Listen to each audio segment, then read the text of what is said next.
Hello, ladies. My name is Angela. For those of you that don't know me, welcome to my YouTube channel. I'm really happy to have you here, and I can't wait to share more and more topics with you about hormone imbalance and the symptoms that arise as you get into your 40s and beyond, that perimenopausal time, that transition towards and into menopause, when often it can seem like there's just so many symptoms coming up that you just don't know where to turn, you don't know what to do. And sometimes you just throw your hands up in the air and just say, maybe I just have to deal with it. But I want to let you know that you don't. I'm in this time period of life as well, so I definitely understand a lot of the symptoms that come up, and they do come up for me as well. Even though I'm a practitioner, I've got knowledge in the area, and it's knowledge that I can help you with. It doesn't mean that I'm always 100% what I need to be doing with my plan as well. So I know the things that can come up. And one of the things that definitely comes up, especially around this time of year after the holidays for many, many females, is weight gain. And often people say, how did I do this? How did this happen again? I gained another 5, 10, maybe even more pounds. And I told myself I wouldn't do it this year. I told myself I'd be more careful. I'd be watching what I was eating. I'd make sure I didn't overdo it. But then lo and behold, you did. And I know I felt this a little bit too, as we got towards the new year. I was feeling like my pants were a little tighter to do up. And I was thinking, okay, I definitely have not been perfect with what I've been doing with my diet, and I haven't been even close, to be honest. It's time to get back on track. But what I want to let you know for females that are in their 40s or beyond is that sometimes this weight gain isn't necessarily just related to the holidays. I mean, most typically, let's face it, it's not. It's called a metabolic process that's changing for women that probably has been happening for a few, if not many years, with this lead up to the holiday season. And the holidays is almost just another trigger to almost perpetuate a process that's already going on in the body. It doesn't just happen like that with a snap of our fingers, having, a little bit more sugar, a few more carbohydrates. The processes and the systems that are out of balance, they've already kind of set the stage long before the holidays set in. So we do want to be thinking it's not going to be just as simple as cutting out the sugar, doing a bit more exercise as you move into the new year. And I know there's all these kind of boot camps and all these different programs and things that you could potentially sign up for and do.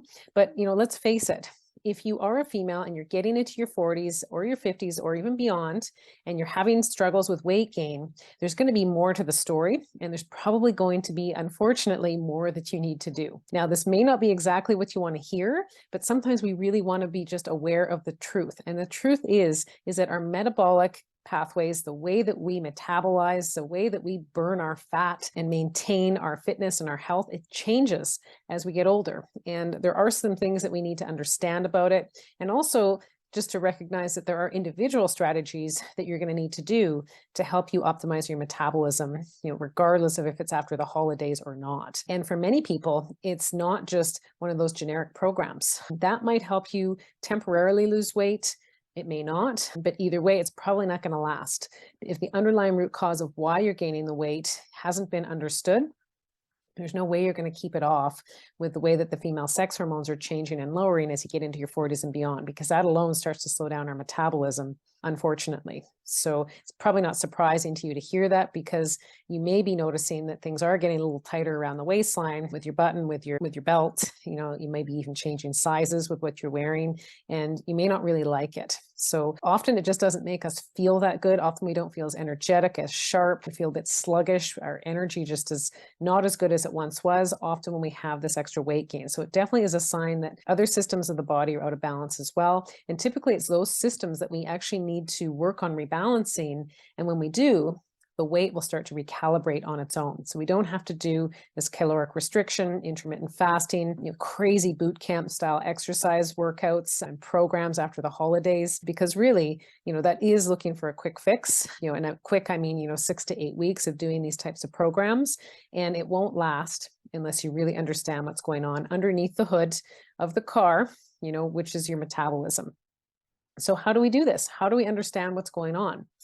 The best way to do this, I'm a functional practitioner, so I'm a female healthcare professional. I've been working in the field of women's health for over 20 years, and I know that the best way to do this is to do the proper lab testing.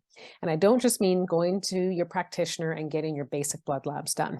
You need to be able to dive deeper than that. So typically, we need to be able to look at what's happening overall with your metabolism, your metabolic cycle, through either urine testing, saliva testing, even stool testing, believe it or not. A combination of these things often is needed to actually understand what's happening uniquely for you with your metabolism and why it's actually not balancing the way that you'd like it to, potentially even if you're putting some strategies in place. And again, hormones are part of that trigger because as estrogen and progesterone lower, particularly estrogen, it does actually slow down our motility in the gut a little bit. So we are going to be more prone to gaining weight if we don't have the other systems in balance in our bodies that really help to govern metabolism.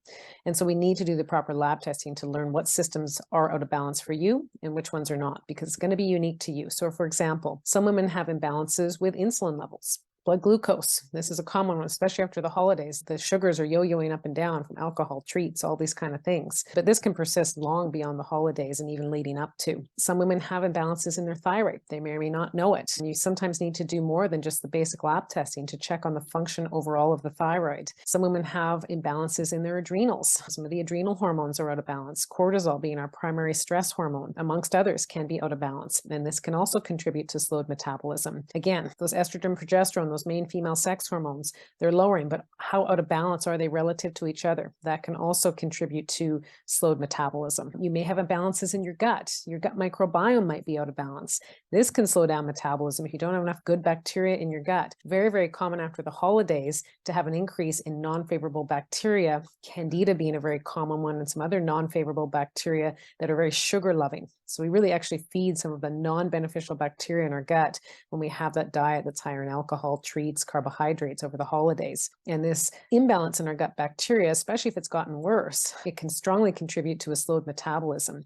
And this is why sometimes these fad diets and exercise routines don't work or last long term, because it doesn't necessarily help you to address some of the specific imbalances that are going on in your gut that could be slowing down metabolism as well. So it sounds complex, but it's actually not. And that's why it's really important you work with a practitioner that's going to help you simplify it, help you understand what's going on with your metabolism in your body, do the proper lab testing, and really help create a customized, individualized plan so that you can gain success with optimizing your metabolism as your female sex hormones lower, as you age. Everyone tells you that it's just going to slow down, you're going to gain weight. It happens to everyone, especially for females around that time and that transition to menopause, but it doesn't have to be that way.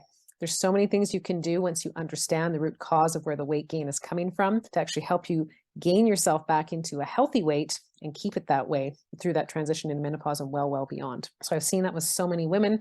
They've changed their pant sizes for the better, and it just stays that way. Because once you understand what's triggering non-favorable metabolism, it's a lot easier to follow through with a plan that's going to help you improve on that long term. So if you do want to learn more about that, if you do think that it potentially might be a good fit for us to work together, I'd be happy to connect with you. And we can connect through going to my website at www.angelasimpsonfunctionalmedicine.ca. And there you can book a free/complimentary consult for 45 minutes where we will discuss your health. We'll discuss your symptoms. Definitely if weight gain is one of them, we'll discuss that. You probably have other symptoms around menopause, that transition towards and into if you're in your 40s and beyond, besides just weight gain. So we'll talk about that as well, and potentially how we could find a solution for you and if it is going to be a good fit for us to work together to help you get to that solution. So I hope that you can reach out to me that way. I hope you can also stay connected through my YouTube channel. Thank you so much for being here, and I look forward to bringing you more and more interesting and relevant topics as we go along through the year. Happy New Year, and I hope to see you again soon. Bye for now.